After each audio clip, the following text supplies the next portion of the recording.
Hello and welcome to Teetotaling Time Lords. I'm Drew, and I promise that Jerome does still exist. Viewers of our older episodes likely know that I get low-key passive-aggressive whenever Jerome would do videos not about Doctor Who.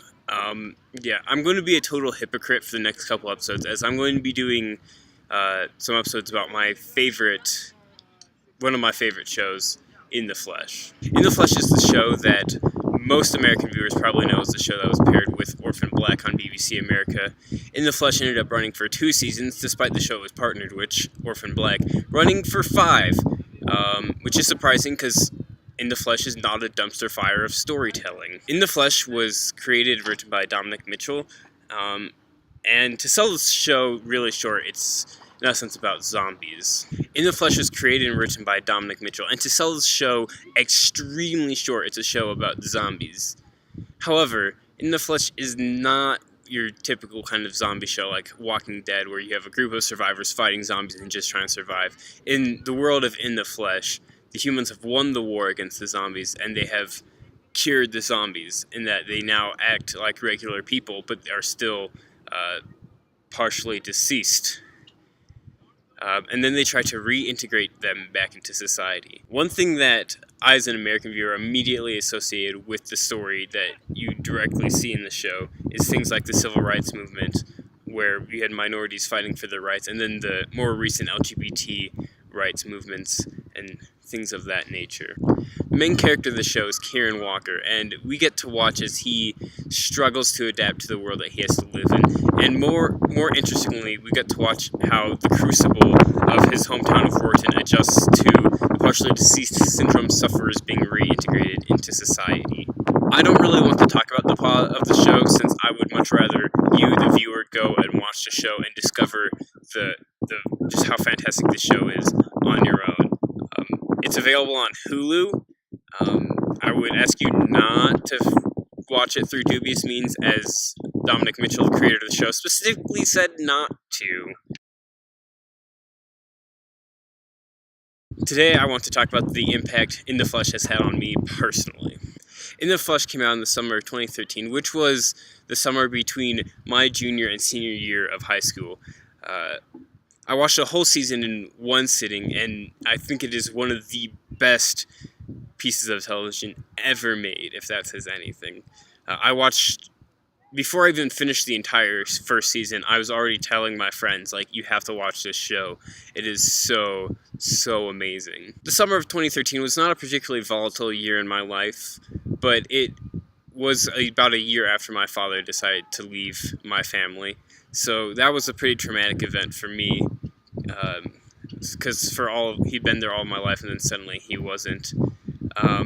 And immediately after he left, I got into Doctor Who, like less than a week after that. And I kind of think that's because I find the Doctor to be somewhat of a father figure in a way, like a really awesome father figure. Who wouldn't want that? Wouldn't want the Doctor in their corner, like looking out for him, like really awesome. But I feel In the Flesh is really more applicable to me personally. I feel in a lot of ways that I connect with Kieran, and the struggles that he faces. Not exactly, but in a lot of ways, my personal world had been rocked, just like the world of In the Flesh when the Rising happened. And I am kind of like Kieran Walker coming out of this into a world where I, for no fault of my own, have to deal with consequences of something that happened. I experienced a lot of the things that Kieran also experiences. None of the overt bigotry or hatred or death threats or anything, but all the sort of like, oh look, there's Drew. His father just left, or the kind of kid gloves, like they don't want to hurt me at all. Which, if you've ever been in a situation like that, it's nice for about 3 minutes, and then after that, you're like, please, just treat me like a normal person. Kid glove treatment, especially from his father. And it all comes to a head in this scene, which is one of my favorites.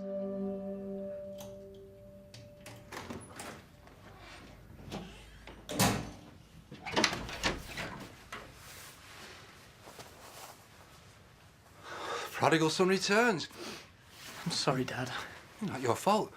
You're under a lot of stress. No, I don't want you to let me off that easy. Oh? I've just left you. No phone call, no nothing. Well, yeah, yeah. You did do that. Well, I wasn't thinking. I didn't think. About Mum's feelings? Jem's? About your feelings?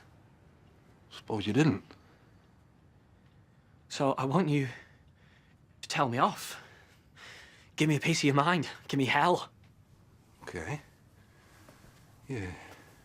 You're grounded. And more. What do you think you were playing at? You had your mother worried sick. And? And you had your sister worried sick and all. And? And I was going to call the police.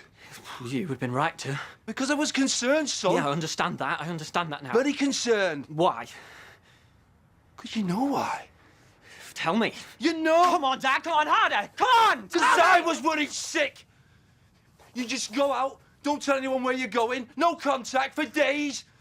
Jem thinks she knows where you might be and she tells me. So I put on my jacket, I grab a torch and I go up in the woods and I get there. Get to the cave. There you are. You're sitting down. You're leaning on a rock. I think, thank God, he's okay. He's okay. Then I get close. I see that Swiss Army knife I got you for your birthday. You're covered in blood. So much blood. I take you in my arms, I run with your arms, I run and I run and I run, but I can't because you...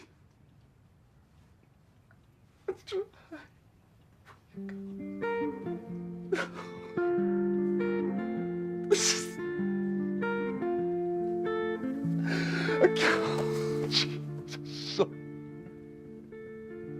And I'm so damn scared of dying without you.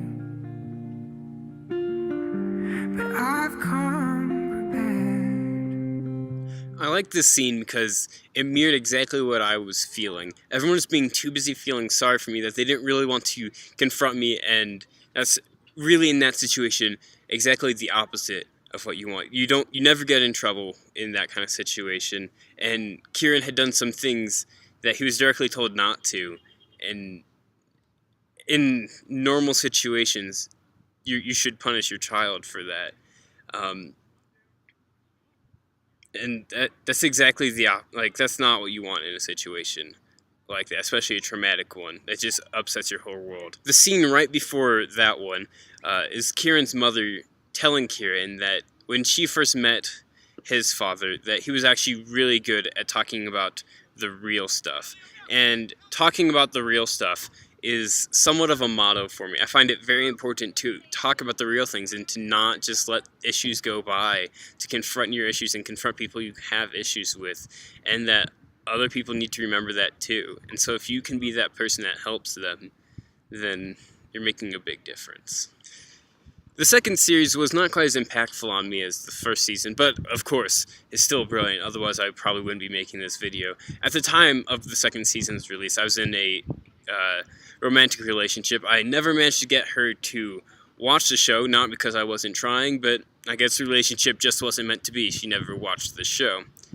The second season really explores the world of In the Flesh and the mythos that surrounds it, which it's really nice to see that exploration of the show. I don't feel it ever captured the same feel and intimacy as the first season, which it's just perfect television in my opinion. So that's not a knock against the second season, it's just it had a lot to live up to. Pretty soon after the end of the second season, which ends on a cliffhanger, I joined an online In the Flesh forum. You hear stories about people making friends online and you assume that it happens, but you don't think it's that many people, or that's just not you, or that doesn't really happen anymore.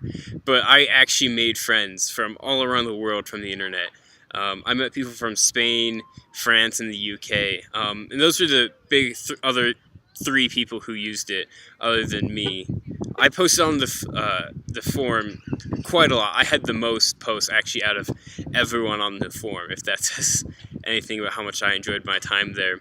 We talked not only about the show and the layered symbolism and the meaning and the importance of the show, but we also just got to know each other and talk about each other's lives and our troubles and what was going on. and it was really fun. I enjoyed getting to know these people who, in reality, I will probably never meet.